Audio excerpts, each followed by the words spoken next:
good morning, magandang umaga po sa inyo lahat. So, eto, dahil wala naman tayong ginagawa ngayon kasi hindi tayo nakapasok sa trabaho dahil sa gawa ng sakit ng ngipin. Sobrang sakit ng ngipin ko talaga hanggang ngayon. So, eto, gagawa na tayo ng video kasi wala naman tayong ginagawa. So, eto, gagawa lang tayo ng video, di ba? Mag-a-aksaya lang tayo ng oras dito kasi nga wala naman gagawin, di ba? So pabalik-balik na lang, wala nang gagawin. Pero ito mga katroy, ito kasi yung gusto kong pag-usapan eh. Gusto kong naman i-share sa inyo kung paano ako nag-a-apply dun sa... Kasi naiisip ko mula kanina, naiisip ko lang na sabi ko, paano kaya yung nangyari yung pagka-apply ko sa Manila? Kasi parang hindi ko maintindihan eh kung bakit ganun yung nangyayari sa akin nung nag-a-apply ako. Kasi nung nag-a-apply ko ako mga katroy, ito, kinukuha ko lahat ng mga kakailanganin ko, diba? Yung mga kakailanganin ko na ito kasi nilalagay sa mga envelope ito. Hindi ko alam kung papakinabangan ko pa ba ito dito o hindi na. Pero ito, tinatago ko pa rin in case na hahanapin, diba? Pero hindi ko alam kung talagang kakailanganin pa ba ito. So, ito mga katroy, nung nag-a-apply ako dun sa Manila, so ito, kumuha ko ng NBI. Pero ang gwapo ko dyan sa NBI, oh, nakikita nyo naman eh. Kumuha ko ng NBI. Ito kasi yung mga require ng mga yung mga passport. Ito yung mga isa sa mga kailangan. Ito, NBI. Tapos kumuha pa ako ng ito yung pagpipilos sa na to, sa agency na to. So sinasabihan ka lang kung kailan ka magpipilos. Pag nakakuha ka na nito, pag nakapagpilos ka na, may pag-asa na na makakaalis ka agad, ka. So, doon sa agency namin kasi mga katroy, ito yung mga binayaran ko doon. So, binayaran ko. Ito yung mga papel ng pagbayad ko doon. So, ito yung mga papel ng pagbayad ko doon. Ito. Kasi siyempre pag nagbabayad ka, kailangan yung papel, di ba? Ito. Yan. 3 beses ako pumayad eh. Kasi 15.5 yung processing fee namin. So, ayan, nabayaran na rin. Tapos, ano ba to? Ito naman yung sa pag-medical namin, ito yung mababayaran ko yata. Ito yung sa pag-medical namin. Ito. And ito naman, kumuha kami ng ano ba to? Sa agency rin to eh. Ito yung kailangan din to, binibigay din sa inyo. So, doon sa amin, bago kami nag-a-apply ng pang-abroad, binigay mo na to sa amin. Ito yung mga kailangan, yun. Pinapaliwanag lahat ng yung pagkatapos namin ma-interview. Ayan po, binigay. And ano to? Official receipt na ito sa listahan din ng pagbabayad to. Tapos ito naman po yung yung katulad yung itong sangipin ko na to. Ito po sa pag-medical namin, binigyan lang po kami ng waiver para hindi na po mabunot. So ito yung mga ticket namin nung binibigay sa amin sa plane, yung pasakay ka na ng plane. Ito yung stopover namin sa Abu Dhabi. stopover po namin yan. So, bibigyan ka ulit dun sa Abu Dhabi ng yung ipapakita mo naman papunta dito sa Riyadh. So, dito mo makikita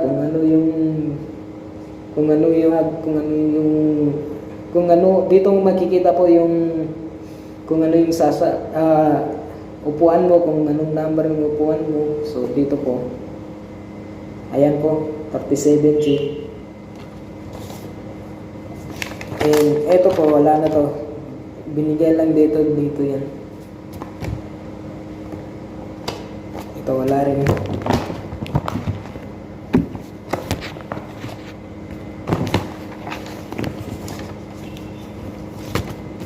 Hindi kasi mga katroy, nung nag-a-apply ako dun sa Manila, sa sobrang takot ko po kasi alam mo naman wala tayong pinag-aralan, di ba? So, ang ginawa ko is first time ko pumasok ng agency, So, sa buong buhay ko ngayon ko lang yun naranasan, ngayon ko lang nagawa na makipagharapan sa kahit sinong tao na mga professional, gano'n. So, nung pumunta kami doon, mga katroy, timing talaga na andun yung mga, di ko alam kung mga Saudi ba yun, kung mga Arabo ba yun na nag-i-interview. So, yun, naglilinya kami doon sa upuan, pinapaupo kami. So, bawat isa pinapasok, kung tapos na yung interview ng isa, yung isa naman susunod. So, doon pa lang ako sa labas ng katroy, ganito na po yung pag-uupo, ganito talaga, nginig na nginig. So, yung paa ko parang gumaganito talaga. So, sobrang takot kasi di ko alam. Sabi ko, naiisip ko na lang na sigurado ako, wala nang Tagalog dito, wala nang Maguindanao dito, sigurado ako, speaking English na po yung pag-uusap namin sa loob. So yun, di po ako makaintindi, di po ako marunong magsalita ng English, kaya nga po nanginginig ako. So, ang nangyari, yung kasama ko, naiinggit talaga ako sa kasama ko kasi parang advance na mag-isip eh. So, ang ginagawa niya is, nagsasearch siya dito sa mga Google, kung yung mga i-interview sa'yo, kung ano yung itatanong, kung ano yung dapat isagot. Pero, ang mali doon is lahat nung hinahanap niya sa Google is doon sa loob, di niya nagamit ni isa, hindi niya nagamit kasi nga, iba rin yung tinatanong sa kanya doon eh. So, ang ginawa ko nung ako na yung kasunod, tapos pagpasok ko, nginig ako, pati yung pagbukas ko ng pinto, parang di ko alam kung paano ko buksan eh. So, ayun mga katroy, nung pumasok na ako, sabi ko, nung nakita ko na yung Arabo doon, sabi ko, Assalamualaikum. Ayun, sabi niya, Waalaikumsalam. Tapos pinaupo niya ako. Ako naman upong-upo ako, tapos yung kamay ko nakalapag sa lamesa, tapos ganito, tapos gumaganito talaga, hindi ko makontrol. Tapos, ayun, tinanong niya ko kung ano daw yung pangalan ko. Tapos sinabi ko, ako si Colts, ganun. So, ayun, nung nandun na yung point na tatanong na sa akin kung ano yung laman ng mga certificate ko na ginawa. So, yung certificate ko pa naman, kakagawa lang, kaya hindi ko naiintindihan, hindi ko rin natatandaan kung saan ako nanggaling nagtrabaho, kung saan ako galing na site, ganun. So, ayun, di ko talaga maintindihan yun eh. Pero, ang ginawa ko is, ayun, sabi ko, doon ako galing sa, di ko nga matandaan kung ano yun eh. Pero dito rin. Dito yung certificate ko. Kasi ang dami kong certificate eh, nakakuha pa ako ng certificate, binigyan pa ako ng certificate na doon galing mismo sa lugar namin, sa bahay kainan ba yun? Saglit lang. Hanapin natin dito. Kasi ang ganda-ganda ng mga certificate eh. Nasaan na? Parang nawawala yata.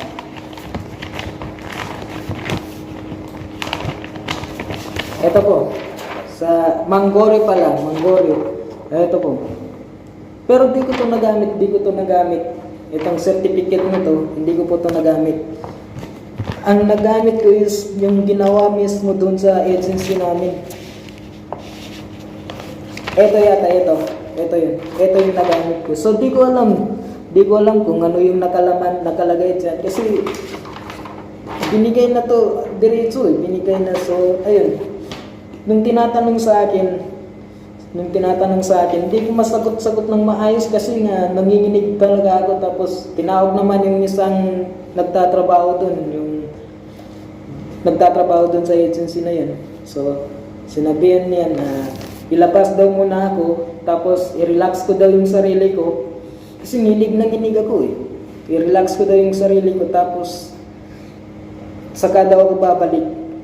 Ayun, pinalabas ako, sabi ko, ano yun, di ba ako nakakapasa? Sabi niya, hindi, uulitin daw mamaya. I-relax mo daw yung sarili mo, tapos magpapahinga ka, at huwag kang matakot, i-relax mo yung sarili mo, kasi hindi nakakatakot yung sabi niya eh. Huwag kang matakot dyan. Kasi sigurado ako makakapasa ka rin, sabi niya. So, ayun.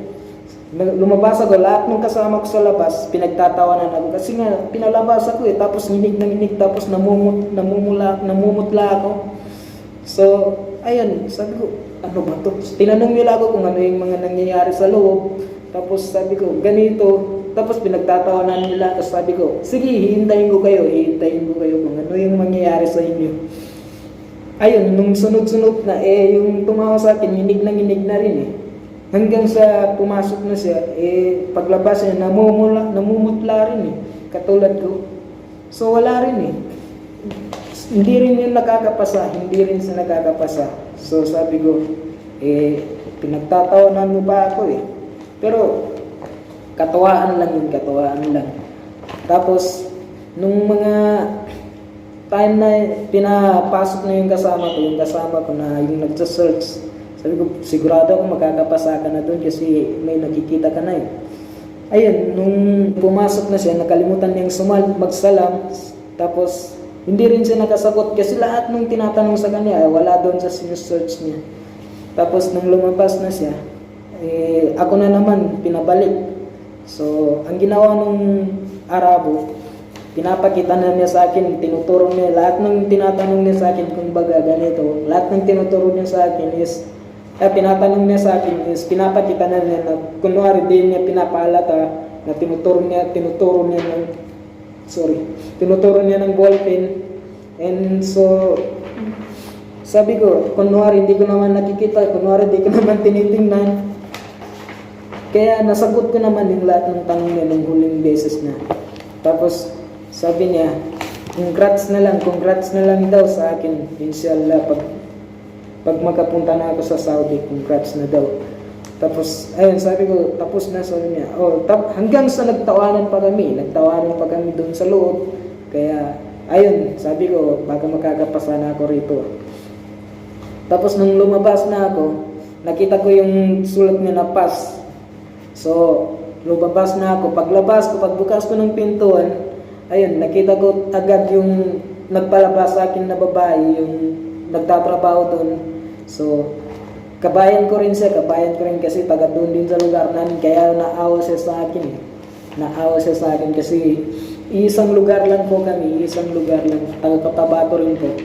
Sa paglabas ko, di ko talaga sinasadya, di ko talaga in-expect na ganun yung mangyayari. Na paglabas ko, nung nakita ko mismo, wala nang tanong-tanong wala nang salita pa, diretso ko na siya niyakap. Sa sobrang naghalo kasi yung takot at yung saya. Sa sobrang saya ko, di ko nakalimutan ko kung ano yung gagawin ko dapat eh. So, nagtaka nga yung babae, kung bakit ko siya niyayakap eh. So, sabi niya, bakit daw? Sabi ko, alhamdulillah, nakakapasa rin ako. Sabi niya, mashallah, sabi niya. Tapos, Ayun, sabi niya, okay ka na? Sabi ko, oh, okay na. Tapos ayun, sabi ko, sorry pala, nayakap kita, sorry, sorry. Ayun, sabi niya, ayos lang yun, naintindihan ko po yung kabang nararamdaman mo. Kasi marami rin pong ganyan katulad mo na takot matakotin. So, ayun po, takot na takot po ako.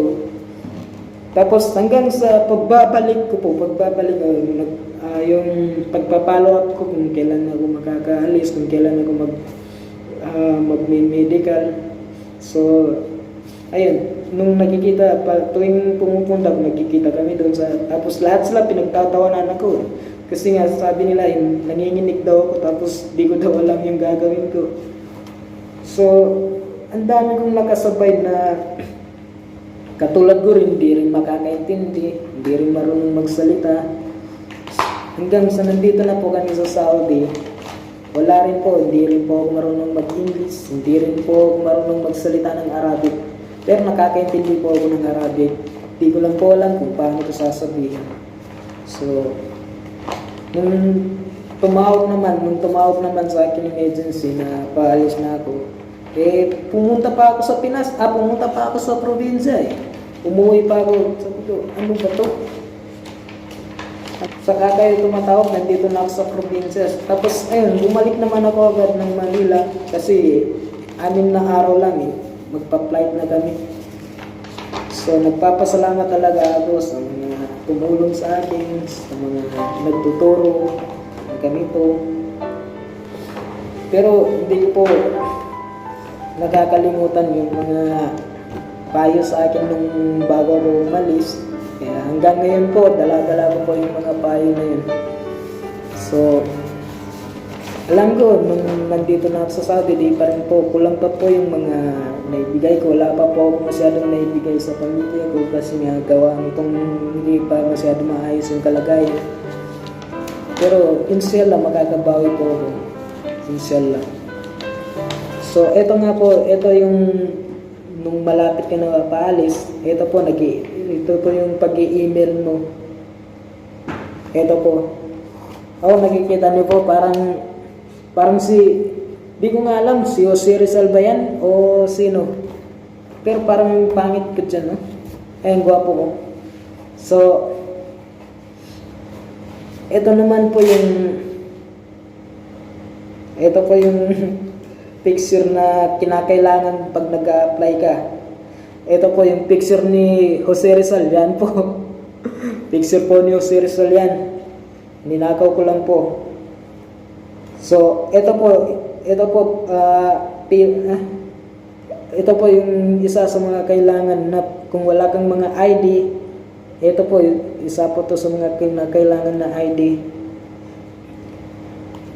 Ang dami ko pong napagawang ID Pero, ito, nagpagawa rin po ako ng kunwari estudyante, hindi rin pala natanggap. So, wala po, hindi po pinakinabangan yun. Pero, sa awan ng Allah, andito na tayo ngayon sa Saudi. So, malapit na tayo pa uwi. Inshallah, magkakasama na rin ulit natin yung mga taong namimiss natin. At tulad ng mga pamilya natin. Yun po, nakakalungkot lang wala na po yung tatay ko, hindi ko na po maabutan pag-uwi ko. Nung umalis pa po ako sa amin, kayakap ko pa po yung tatay ko, napakalakas pa po ng tatay ko. Pero yun lang, napakalungkot po isipin na kung kailan siya nawala, kung kailan naghihirap po siya sa kalagayan niya, na kami dapat yung nasa tabi niya, na kami po dapat yung hindi mawawala sa tabi niya, kaming mga anak niya. Pero yung isa po, wala po sa amin, yung mga kapatid lang po namin na mga maliliit pa po. Yun po yung mga yun po yung hindi nawawala sa tabi ng tatay namin nung malapit na siyang mamatay. So, hindi ko po ma-explain kung hanggang saan po, kung gaano kasakit ang mawalan ng isang magulang. Kaya para sa akin po, kayo pong meron pang magulang, huwag niyo pong pagdamutan ng pagmamahal, huwag niyo pong pagdamutan ng kahit anong gusto nila. Kasi nga po, yung magugulang po, madali lang po yan makontento. Madali po. Makita lang nila sa inyo na mahal nyo siya at mahalaga sa inyo. Kontento na po kahit aabutan pa ninyo ng 20 pesos, kahit 20 pesos lang yung may bigay nyo sa kanila, napakasaya na po ng magulang. Napakasaya na po. Kaya, sana po, kahit anong mangyari, mamahalin po ninyo ang magulang nyo. Kasi nga, napakasakit pong mawala ng magulang. Nung nandito po ako, huling pag-uusap lang namin ng tatay ko, nasa ospital na siya. At yun mismo yung araw na, yun na yung huling araw na makakausap ko yung tatay ko. So, napakasakit po sa dibdib. Napakasakit po na hindi mo na ulit pala makakausap yung tatay mo. At nakikita mo ba mismo kung gaano siya nahihirapan. Kasi siyempre, hindi na po normal yung nararamdaman. So, sobrang sakit po. Hindi ko po ma-explain. Napakalaki po ng pagsisisi ko kasi nga po, marami pong mga bagay na dapat gawin sa ating mga magulang na habang nabubuhay sila. Napakarami pong katulad ng mga pagyayakap, ganun. Katulad po ng mga pagbibigay ng mga bagay na makakasaya sa kanila, napakarami po. Pero di ko po makakalimutan kung ano yung tinuturo niyo ama sa amin, kung ano yung mga pinapakita ng kabutihan.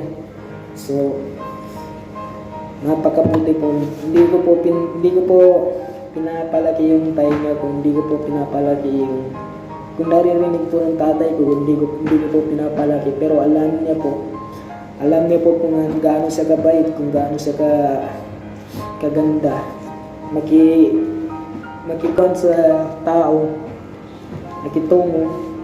Kaya nga napakarami po nang pumapasok, bata't matanda. Napakarami pong pumapasok doon sa bahay namin. Kasi nga po yung tatay ko hindi po madamot, hindi po siya magalitin, at hindi po nagbabawal na huwag kayong pumunta dyan, huwag kayong papasok rito, o sino kayo, gano'n. Basta kaibigan ng anak niya, hindi po niya pinapakialaman, gano'n po siya. Dumating po yung point na yung tatay ko po, binugbuga ko doon sa amin, binugbuga ko ng 3 kasama po. Pero hindi ko po binabanggit yung pangalan nila kasi nga hindi po ibig sabihin nun is nagtatanim po ako ng galit. Hindi po, kasi nga po sila po yung malaki po yung utang ng loob namin sa mga tao na yun, kasi nung nagkaayos na po kami, hindi nagagalit yung tatay ko kasi nga yung nagbugbog to sa akin is that 3, yung dalawang magkapatid kasama na yung tatay nila. So di po talaga ako nagtatanim ng galit. So nung nagkaayos po kami, sila po yung nag-aasikaso ng tatay ko, magdadala ng hospital, magdadala kahit saan, tapos lahat ng kailangan ng tatay ko binibigay po nila. So di po talaga ako nagtatanim ng galit sa kanila. Nagpapasalamat pa po ako kasi nga napakabait po nila, napakabait. Yung mga nangyari sa amin noon, pagkakamali lang yun. Bawat isa sa amin may pagkakamali. Tanggap ko po na ako yung may mali doon. Ako talaga yung may mali. So wala akong sinasabi na against para sa kanila. So yun lang po mga katroy. Tapos mahaba na po yung usapan natin eh. So maraming salamat po. At sana po nag-enjoy ka rin sa video na to.